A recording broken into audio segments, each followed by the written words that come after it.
The mist on Lake Uluwbat was a veil that Adam had lifted every morning for decades. He was a man of the water, his skin a roadmap of sun-scorched summers and biting winters. He didn't ask much of the world, only that the ripples stayed steady beneath his oars and the silence remained his only true companion. High above, the air currents whispered of a change in the season.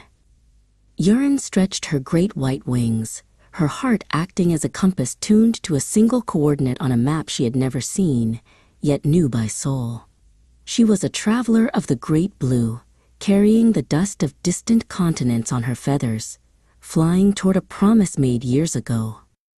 The wood of the boat creaked, not under the weight of a wave, but under the certain, heavy landing of a friend. Yaren folded her wings with the grace of a closing book, her long orange legs finding purchase on the edge of the bow. Adam did not turn around immediately. He simply felt the balance of his world shift back into its rightful place. They were an unlikely pair, a fisherman who spoke to the wind and a stork who listened to the water. Adam would reach into his bucket and toss a silver fish into the air. With a sharp, rhythmic clack of her beak, Yaren would catch it mid-flight. No words were needed between them. The language of trust has no need for grammar or syntax.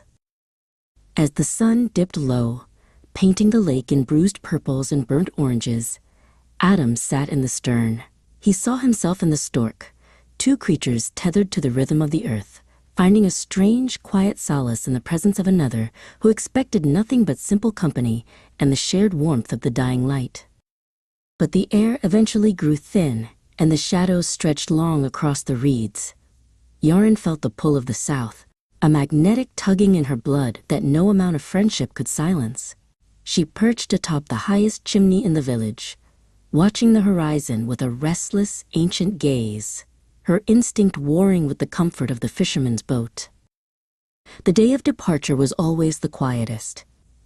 Adam watched as Yaren took a final fish from his hand, then circled the boat 3 times, a halo of white against the leaden gray sky. He raised a weathered, calloused hand toward the clouds, a silent blessing sent into the updraft that carried her away.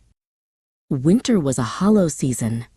The lake froze at the edges, and the boat stayed docked, shivering under a heavy canvas tarp. Adam sat by his small hearth, the crackle of the burning wood sounding far too much like the rhythmic clatter of a stork's beak in his memories, making the house feel larger and emptier than it was. The years were no longer measured in months, but in the agonizingly slow arrivals and departures. Adam grew slower, his hair turning the color of the winter mist.